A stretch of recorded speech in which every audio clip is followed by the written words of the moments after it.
حضرت سیدنا عثمان غنی رضی اللہ تعالیٰ عنہ 17 ذوالحجہ آپ کا یوم وصال ہے. لکھا آپ قبر پہ بیٹھ کے اتنا روتے تھے کہ آپ کے آنسوؤں سے آپ کی داڑھی مبارک تر ہو جایا کرتی تھی. 2 نوروں والی سرکار حضرت جن کو حضور نبی علیہ السلام نے اپنی 2 صاحبزادیاں عطا فرمائی اور کہا 2 ہی تھی، اگر زیادہ ہوتی تو 1 کر کے عثمان کے نکاح میں دے دیتا. حضرت اتنی شانوں والے صحابی، یہ وہ صحابی ہیں جنہوں نے نبی علیہ السلام سے جنت خریدی باقاعدہ. یہ وہ شانوں والے صحابی ہیں، اگر کوئی معاملہ ہوتا تو محبوب علیہ السلام حضرت عثمان کے پاس بھیجا کرتے تھے، جاؤ عثمان کے پاس.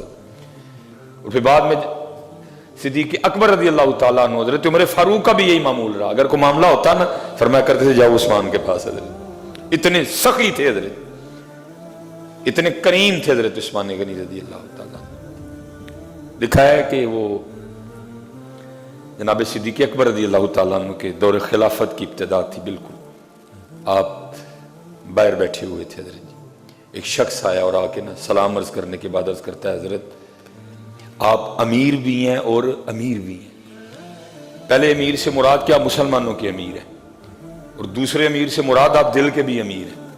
بعض دفعہ لوگ امیر تو ہوتے ہیں دل کے امیر نہیں ہوتے. ہمیشہ حضرت اللہ سے دعا کرنا یا اللہ مال بھی دینا پھر اس کو خرچ کرنے کی توفیق بھی دینا. حضرت مال بڑے بڑے لوگوں کے پاس ہے، خرچ کرنے کی توفیق نہیں ہے حضرت سب کے پاس. رو پڑتے ہیں لوگ جب اللہ کے راستے میں خرچ کرنے کی بات. ہمیشہ اللہ سے دعا کرنا یا اللہ مال بھی دینا لیکن اس کو خرچ کرنے کی توفیق بھی دینا. آپ صدیق اکبر امیر بھی تھے اور امیر بھی تھے. میں وہ شخص عرض کرتا ہے حضور میں کوئی عادی مانگنے والا نہیں، ایک تاجر ہوں، شام سے تعلق ہے، بس کچھ حالات اس طرح کے بنے کہ پاس ہی کچھ نہیں رہا. میں نے کسی کے پاس جانا مناسب نہیں سمجھا، آپ کی بارگاہ میں حاضر ہوا ہوں، مجھے خالی نہ لوٹائیے گا. لکھا صدیق اکبر رضی اللہ تعالیٰ نے اس شخص کا ہاتھ پکڑا تو اندر لے گئے. باہر سے حضرت جی گھر بڑا بہترین تھا، لیکن جب اندر گئے تو شامی بزرگ کہتے ہیں کہ چارپائی تو دور کی بات ہے، اندر ایک پھٹی چٹائی بیٹھی تھی، خود بھی اس پہ بیٹھ گئے اور مجھے بھی بٹھایا. میرے گھر میں تو خود بیٹھنے کے لیے چارپائی بھی نہیں ہے کوئی ہے. حضرت جی یہ تھی ریاست مدینہ. کہا اس طرح کر تو عثمان کے پاس چلا جا. وہ شامی کہتے ہیں جب میں اٹھا نا تو میں نے جناب صدیق اکبر رضی اللہ تعالیٰ عنہ کی بارگاہ میں عرض کی کہ وہاں جا کے بتاؤں کہ مجھے حضرت ابوبکر نے بھیجا ہے. آپ نے فرمایا تجھے کہنے کی نوبت ہی نہیں آئے گی، چلا جا. اب وہ شامی بزرگ کہتے ہیں جب میں حضرت عثمان غنی رضی اللہ تعالیٰ عنہ کے گھر پہنچا نا تو اب وہاں جا کے کیا سنتا ہوں، آپ اپنی بیوی اور بچوں کی تربیت فرما رہے ہیں اور کیا کہہ رہے ہیں، یہ تم دودھ میں شہد ڈال کے کیوں پیتے ہو؟ خبردار آج کے بعد دونوں کو اکٹھا نہ کرنا. اگر شہد پینا ہے تو صرف شہد پیو، اگر دودھ پینا ہے تو صرف دودھ پیو. خبردار آج کے بعد دونوں کو اکٹھا نہ کیا جائے. اب وہ شامی بزرگ کہتے ہیں میں باہر کھڑا سن رہا تھا، میں نے کہا حضرت ابوبکر صدیق رضی اللہ تعالیٰ نے ان کے پاس بھیجا ہے اور ان کا حال تو یہ ہے اپنی بیوی اور بچوں کی اس بات پہ بھی تربیت فرما رہے ہیں کہ تم دودھ اور شہد اکٹھا کیوں کرتے ہو؟ اگر دودھ پینا ہے تو اکٹھا علیحدہ پیو، تنہا پیو، شہد نہ ڈالو، اور اگر شہد پینا ہے تو دودھ نہ ساتھ ملاؤ، اکیلے پیو، مجھے کیا دیں گے؟ وہ شامی بزرگ کہتے ہیں میں واپس چل پڑا. اتنی دیر میں حضرت عثمان غنی رضی اللہ تعالیٰ عنہ اپنے کاشان مبارک سے باہر تشریف لائے. فراست والے لوگ تھے نا، مجھے بلا کے کہا بھائی اگر آیا تو بغیر ملے جا رہا ہے. کہتے میں واپس آیا، آ کے میں نے سلام عرض کی، سلام کا جواب بھی مرحمت فرمایا، ساتھ مسکرائے بھی. اور مسکرانے کی وجہ یہ تھی کہ سلام کے جواب دینے سے ان کو پتہ چل گیا کہ میرے محبوب کا امتی ہے، میرے محبوب کا امتی ہے کوئی. کہنے بھائی تجھے ذرا انتظار، بڑے لوگ بڑی باتیں نہیں.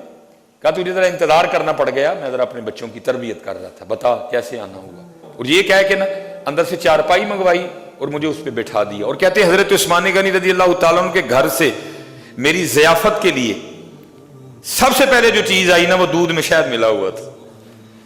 کہتے اس کے بعد جو آیا وہ کھجوروں کا حلوہ آیا، مجھے کھلا کے پلا کے پھر پوچھتے ہیں بھائی کیسے آنا ہوا.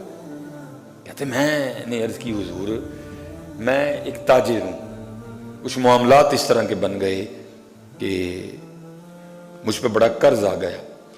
میں جناب صدیق اکبر کی بارگاہ میں حاضر ہوا، انہوں نے آپ کی طرف بھیجا.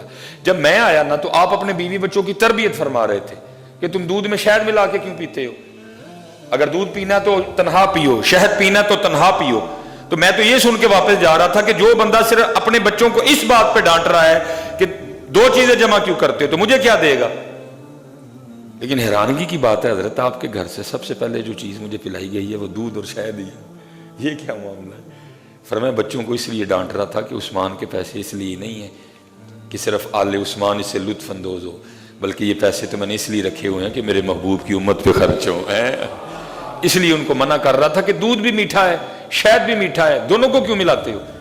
اگر دودھ پینا تو تنہا پیو، شہد پینا تو تنہا پیو۔ عثمان کے پیسے اس لیے نہیں ہیں کہ صرف عثمان کی اولاد اس سے لطف اندوز ہو، بلکہ یہ پیسے تو اس لیے ہیں میرے اللہ کی مخلوق پہ خرچ ہوں، میرے محبوب کی امت پہ خرچ ہوں حضرت، اس لیے ان کو کہہ رہا تھا۔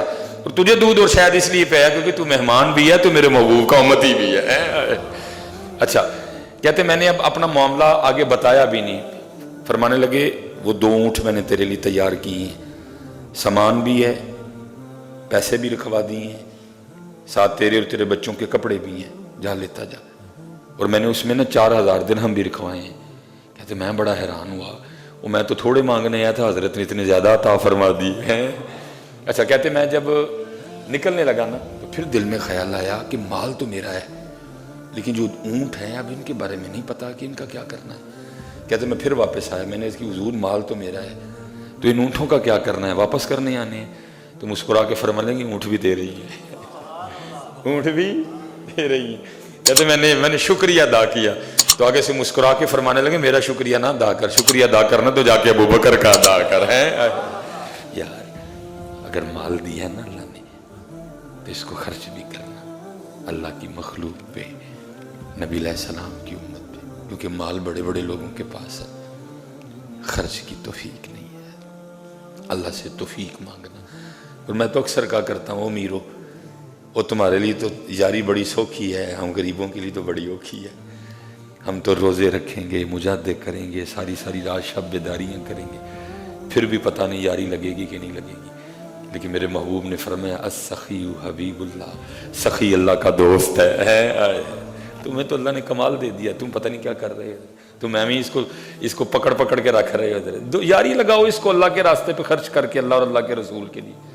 تمہارے لیے تو بڑی آسان کر دی رب اللہ اور اللہ کے رسول نے، یہاں تو جان جائے گی پھر بھی پتہ نہیں دوستی لگے گی کہ نہیں لگے گی۔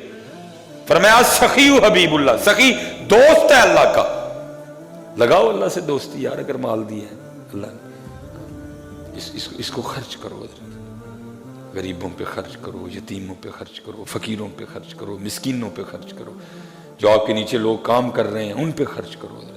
اور یاد رکھنا سب سے بہترین جو سودا ہے نا وہ اسی ذات سے ہے حضرت۔